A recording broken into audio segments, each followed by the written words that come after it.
ഇപ്പോഴിതാ കേരള പ്രവാസി സംഘം സംസ്ഥാന ജനറൽ സെക്രട്ടറി ബാദുഷ കടലുണ്ടി കൂടി നമ്മളോടൊപ്പം ചേരുകയാണ്. Sir, good morning. നോക്കൂ, പ്രവാസികളെ സംബന്ധിച്ച് വളരെ വലിയ തരത്തിലുള്ള ഒരു ആശങ്ക നിലനിൽക്കുന്ന സാഹചര്യത്തിലൂടെയാണ് അവർ കടന്നു പോകുന്നത്. അവർ വളരെ വലിയ ആശ്വാസവുമായി കരുതിയിരുന്ന ഈ പ്രവാസി ക്ഷേമ പെൻഷൻ മുടങ്ങിയിട്ട് 3 മാസം കഴിഞ്ഞിട്ടും സർക്കാർ അവിടെ ഒരു അനുകൂല നടപടി എടുക്കുന്നില്ല എന്നുള്ളതാണ് അവരെ വല്ലാതെ അലട്ടുന്നത്, അല്ലേ? അതെ അതെ 2014 ശേഷം ഇങ്ങോട്ട് ആദ്യമായിട്ടാണ് ഈ പെൻഷൻ മുടങ്ങുന്നത്. കഴിഞ്ഞ സർക്കാർ ഏപ്രിൽ മാസം വരെയുള്ള പെൻഷൻ കൊടുത്തു തീർത്തിട്ടാണ് പടിയിറങ്ങി. ഈ മെയ് മാസത്തെയും ജൂൺ മാസവും റണ്ണിംഗ് മന്തും പെൻഷൻ കൊടുത്തിട്ടില്ല എന്ന് മാത്രമല്ല, അതിനുള്ള പ്രവാസികളെ സംബന്ധിച്ചിടത്തോളം ഒരു പ്രതീക്ഷയ്ക്ക് വക നൽകാത്ത വിധത്തിലാണ് ബഡ്ജറ്റ് പോലും PD സതീശൻ എന്ന് പറഞ്ഞ മുഖ്യമന്ത്രി അവതരിപ്പിച്ചു. വലിയ വാഗ്ദാനങ്ങളായിരുന്നു. പ്രവാസി പെൻഷൻ വർദ്ധിപ്പിക്കും, അതിന്റെ മറ്റ് ക്ഷേമ പദ്ധതികൾ കൊണ്ടുവരുമെന്നൊക്കെ വാഗ്ദാനം നൽകിയിട്ട് ആദ്യ ബഡ്ജറ്റിൽ തന്നെ പൂർണ്ണമായിട്ട് പ്രവാസികളെ അവഗണിക്കുന്ന സമീപനം സ്വീകരിച്ചു. ഒരു ചില്ലി കാശ് പോലും പ്രവാസി ക്ഷേമനിധി ബോർഡിന് നൽകിയിട്ടില്ല. കഴിഞ്ഞ ഗവൺമെന്റ് ഏതാണ്ട് 1138 കോടി രൂപയാണ് പെൻഷൻ ഇനത്തില് കഴിഞ്ഞ 2 ടേമായി സർക്കാർ വിതരണം ചെയ്തത്.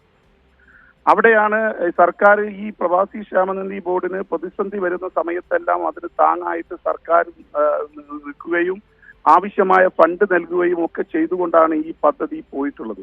നിലവിൽ പ്രവാസി ക്ഷേമനിധി ബോർഡിന് വരുന്ന അംശാദായവും കൊടുക്കേണ്ട പെൻഷനും തുകയും തമ്മിലുള്ള അന്തരം പലപ്പോഴും സർക്കാരിന്റെ ഗ്രാന്റും അതുപോലെ ഇടപെടലും നടത്തിക്കൊണ്ടാണ് അത് മേക്കപ്പ് ചെയ്ത് ഈ പെൻഷൻ കൊടുക്കൽ. അങ്ങനെയാണ് നേരത്തെ കൊടുത്തുകൊണ്ടിരുന്നതും.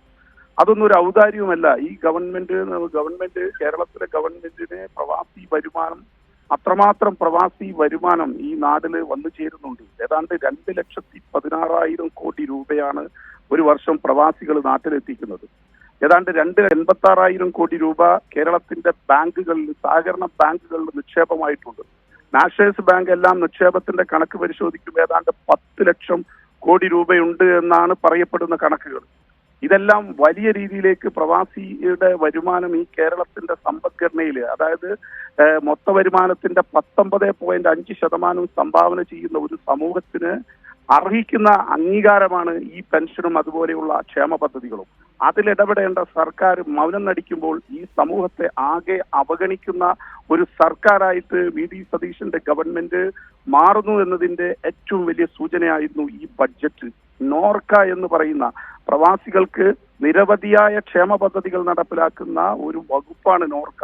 ആ നോർക്ക വകുപ്പിനെ കുറിച്ച് പോലും ഈ ബഡ്ജറ്റിനകത്ത് ഒരു വാക്ക് പോലും പറഞ്ഞിട്ടില്ല എന്നത് എത്ര ഖേദകരമാണ്.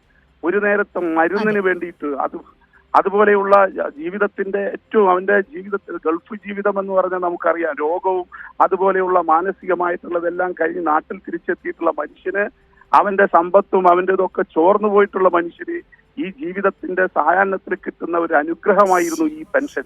ആ പെൻഷൻ കണ്ണുനീരോട് കൂടിയിട്ടിന്ന് ലോകത്തിന്റെ പ്രവാസികള് വലിയ സങ്കടത്തോട് കൂടിയിട്ട് പറയുന്ന അവസ്ഥ വരിക.